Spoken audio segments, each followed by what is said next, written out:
Hello friends, this is Mohit Aneja and today I am going to tell you about few tips how to become a good parent, because somewhere we need to accept the fact that being parent is really the toughest job in the world, and for which even we are not getting any kind of degree or maybe the certificate course or something else. And I think that's the toughest part. As a parent, we all feel that how to deal with the problems related to the teenagers and to give the best solutions to those problems.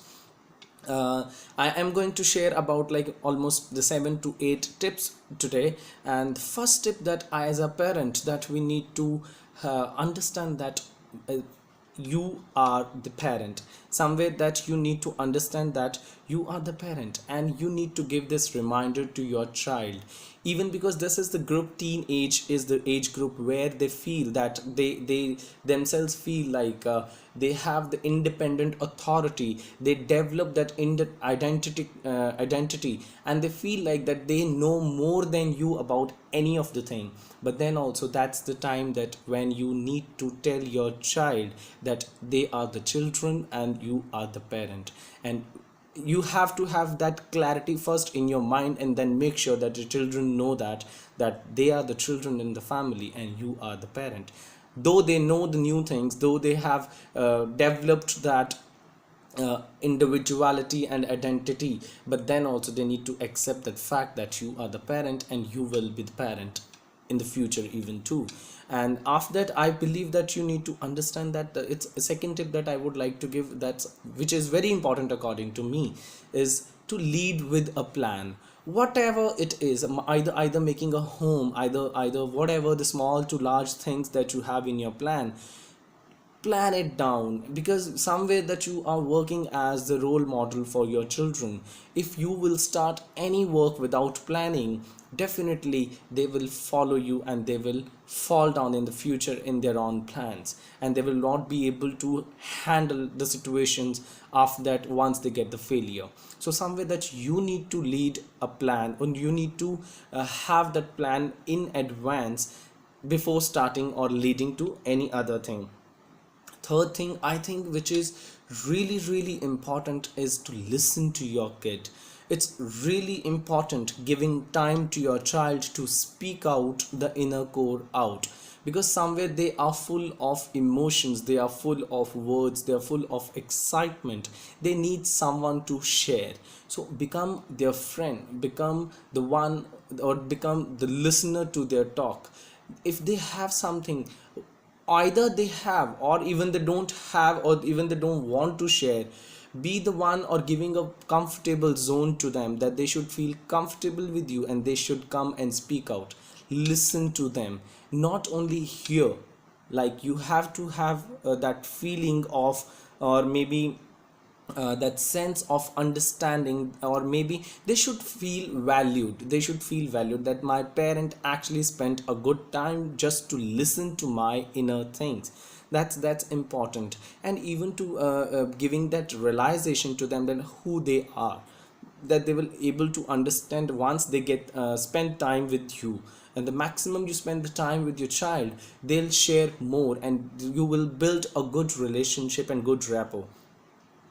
The next tip I would like to give you, that you need to have kind of a clear expectations as a person, and as a teacher even. I feel that we should not have the expectation, rather than if we are having some expectations or clear expectations, rather we should give a wonderful word replacing expectation should be goal. Setting a goal, and achievable, clear, challenging and achievable goal. And it should be achievable. That make sure, don't give your child over expected goals, that I want you to become Einstein. Don't expect from your children. Set a wonderful goals for them. Strategize the thing, give them strategies, suggest some strategies how they can reach to those goals. That's really important. Have that clear expectations, maybe a small to large things that you can start with. maybe just washing their dishes, maybe keeping their stuff, maybe packing their bag a day before going to school, maybe they need to have a fixed time to watch TV, maybe they have they have to have a few things in place. So the kind of very small examples to large, that you can set a small expectations or small goals to large goals for your kids. And the next, what I believe is today's concern, major concern, that discipline your children. You need to have that boundary line. You need to tell your children that, okay, this is the boundary line, where you need to understand this is the boundary line. Okay, I should not do this, I should not do that. So there are few things that where you need to have that kind of a boundary line. But yes, I would rather prefer that you should use the positive language instead of saying no to your child.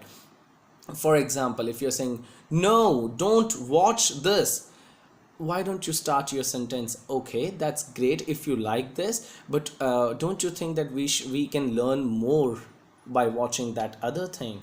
So that's the one of the positivity, that you are saying no to your child, but in a different way. Use your positive language, which is really really important, because kids actually value your words, and they actually not even listen, only listen, they actually understand those feelings with your words. Like don't use sarcasm, don't even I would rather say, like, don't even dare to use sarcasm with your children. They are sensitive enough, and they just feel actually bad. Sometimes they overreact because you actually uses these kind of words. Okay, then next is allow them for self-expression. If they have something inside, please, that's a request to you all, respect your children's inner emotions. If they have something inside, they would love to share, they speak a lot, they talk a lot, they express a lot, respect your children.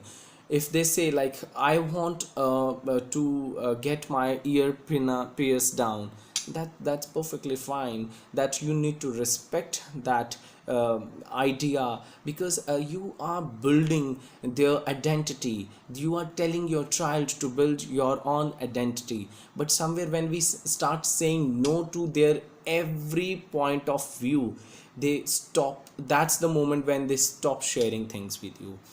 Respect their point of view. There may be few points where you will not say, you both will not match up, where the child and the parent will not match up at the same time. But try to find a solution, a mid solution, where we can say win-win situation, where the child and the parent both should feel that they, okay, they it's kind of a agreeable, when you both agree to a situation. Try to find that intermediate solution, rather than saying directly no, or taking conversation to a conflict. Avoid that. And one thing that I believe, that's even the major concern these days, is to have a clear rules about phone, internet and social media. Tell your children this is the fixed time period that you should, or if you want, you can use it, but make sure that you're keeping your phone on shelf before going to sleep. Or kind of the thing that you have to have that check on the usage of social medias, because we all are quite well aware of the pros and cons of everything. So better is to tell your children you are allowed to use that, because there are wonderful, even the time saving ideas that the children get it from the internet. But as we say the pros and cons, definitely we as a parent are even equally concerned about the negatives of the facts. So time bound everything to your children. And there are maybe some situation where they say no to your answer. Going back to the plan, that tip 2, that planning everything is really important. Plan everything accordingly. That plan, even plan B should be prepared. When, what if my child will say no to my this question or my this one strategy, I have to suggest then another strategy. So as I said, like realize yourself first, give that realization to yourself that you are the parent and you have to understand that it's really the toughest job. And the last but not the least is that teach them to earn trust, right? You should appreciate and motivate your child that you really followed my strategies, or you really followed what I have said, and trust me that you have earned my trust, and I seriously appreciate, and I believe that I should give you a little more freedom as a reward. So somewhere that you need to give respect to their the kind of efforts they have put in to achieve what being suggested by you. That's also important, because the positive motivation and the reinforcement works really well in case of teenagers. So I think, guys, these are the tips that are gonna help you much. Thank you so much. I'll just post much more things later. Thank you so much.